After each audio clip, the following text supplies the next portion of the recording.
dan pengenalan para menteri pemerintahan Presiden Joko Widodo dan Wakil Presiden Ma'ruf Amin. Presiden Jokowi akan mengumumkan susunan kabinet. Bapak Edi Prabowo, Menteri Kelautan Perikanan.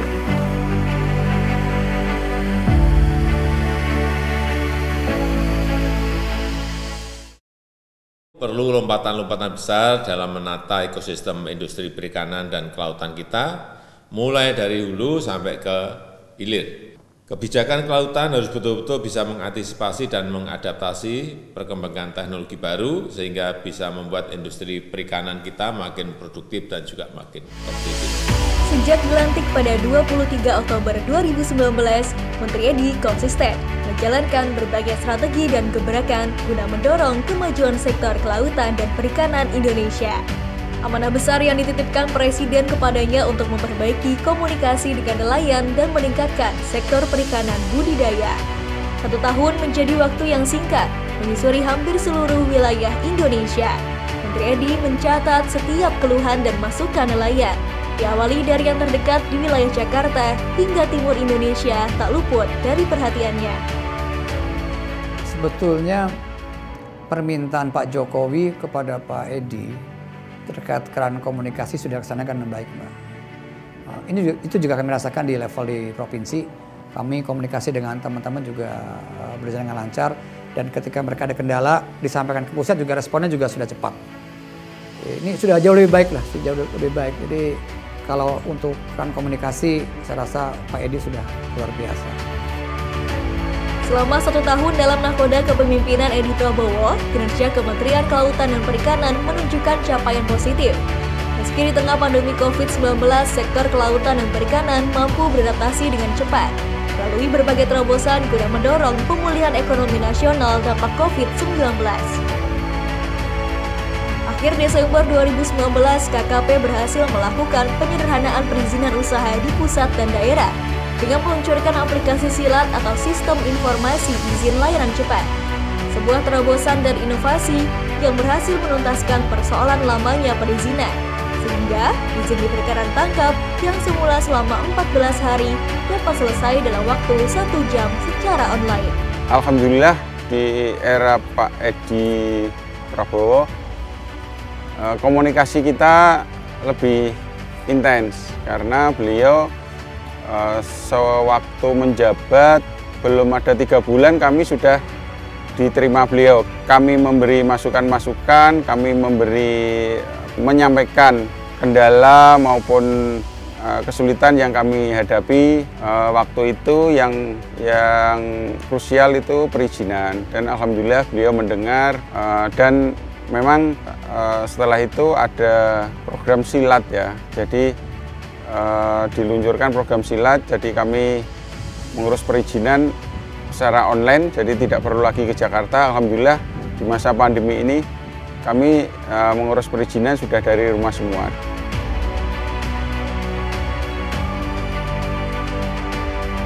KKP juga memberi kemudahan akses permodalan melalui peran BLU LPM UKP dengan realisasi penyaluran BLU dan KUR guna mendukung peningkatan kesejahteraan nelayan dan pelaku usaha perikanan. Realisasi KUR sektor KP per 14 September telah mencapai 3 triliun rupiah untuk 91.781 pelaku usaha atau 100% dari target 2020 yang ditetapkan. Estimasi capaian KUR final adalah sebesar 3,5 sampai 4 triliun rupiah. Tak hanya itu, KKP juga mengupayakan perlindungan dan jaminan atas hak-hak awak kapal dan pekerja sektor kelautan dan perikanan. Asuransi nelayan, saya kasih jempol. Ini the best. Kalau bisa kita tingkatkan, nelayan-nelayan kita akan merasa secure, merasa aman karena ada asuransi. Nah ini kalau kita bisa cover lebih banyak lagi, wah ini hebat. Ini saya suka banget ini. Selain membangun komunikasi dengan nelayan, KKP terus mendorong peningkatan perikanan budidaya. Meski sempat terdampak pada awal pandemi COVID-19 yang berpengaruh terhadap perkembangan nilai tukar pembudidaya ikan dan nilai tukar usaha pembudidaya ikan yang sempat menurun, pada akhirnya mampu mengalami peningkatan. Hingga pada September 2020 ini, nilai tukar pembudidaya ikan mencapai 100,51. dan nilai tukar usaha pembudidaya ikan mencapai 100,66. Kemudian, capaian pendapatan pembudidaya ikan per Juni 2020 mencapai 3,29 juta rupiah per bulan. Selain itu, KKP juga melakukan pengembangan kawasan klaster usaha budidaya ikan yang berkelanjutan.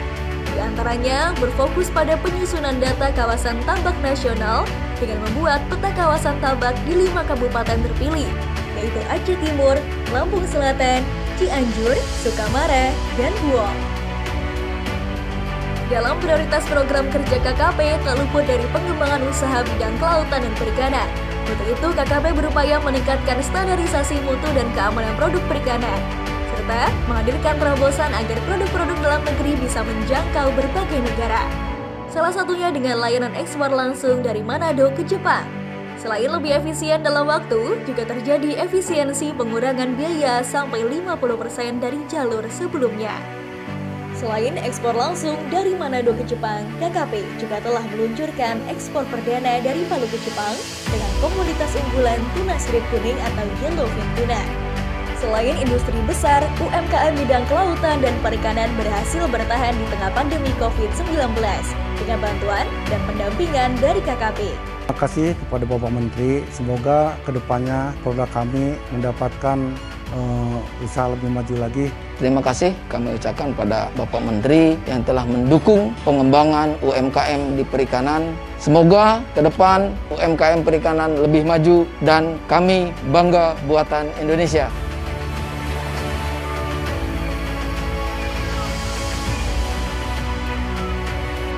KKP juga melakukan berbagai upaya untuk menjaga kelestarian dan potensi sumber daya kelautan dan perikanan Indonesia, membentuk kawasan konservasi untuk mengelola sumber daya ikan dan lingkungan secara berkelanjutan. Selain itu, rehabilitasi mangrove sebagai upaya menjaga dan memulihkan keberadaan ekosistem pesisir dari kerusakan. Pada 2020, KKP menargetkan penanaman mangrove pada lahan seluas 200 hektar yang tersebar di 12 lokasi di Indonesia. Kemudian, restorasi terumbu karang dengan peran aktif masyarakat di masa pandemi COVID-19 sebagai salah satu upaya pemulihan ekonomi nasional. Tak hanya itu, KKP juga mendorong pengembangan usaha garam rakyat atau PUGA dengan upaya meningkatkan produktivitas dan kualitas garam serta menjamin kontinuitas dan membangun kelembagaan usaha garam. Adapun penataan ruang laut dan zonasi juga menjadi salah satu capaian KKP guna mendukung kegiatan perikanan sekaligus menjaga keberlanjutannya.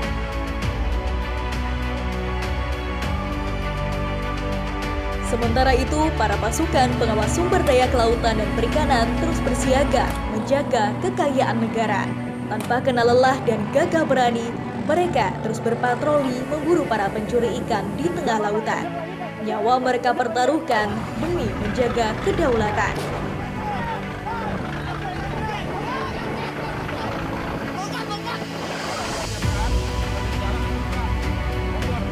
KKP senantiasa memperteguh komitmen dalam menjaga kedaulatan laut Indonesia.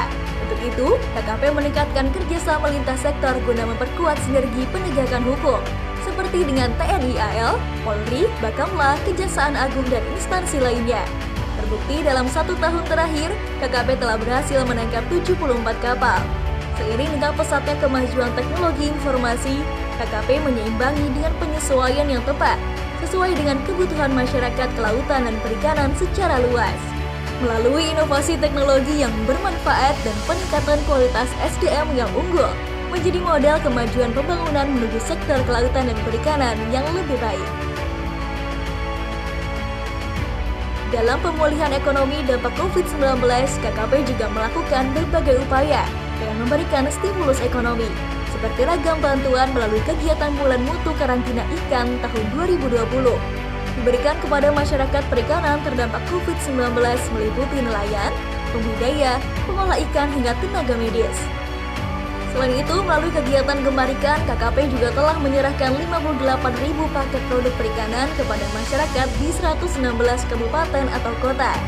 Kegiatan ini bertujuan untuk meningkatkan asupan gizi masyarakat terdampak COVID-19 dan sekaligus menyerap pasar produk perikanan UMKM untuk mendukung keberlanjutan usahanya di tengah pandemi COVID-19.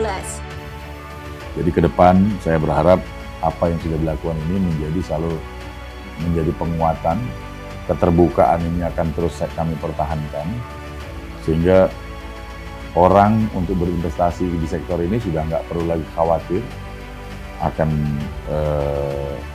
ada kesulitan, karena semua sudah kita buka dari hulu sampai hilir, dari perizinan sampai perizinan kapal sampai perizinan ekspor, semua kita permudah.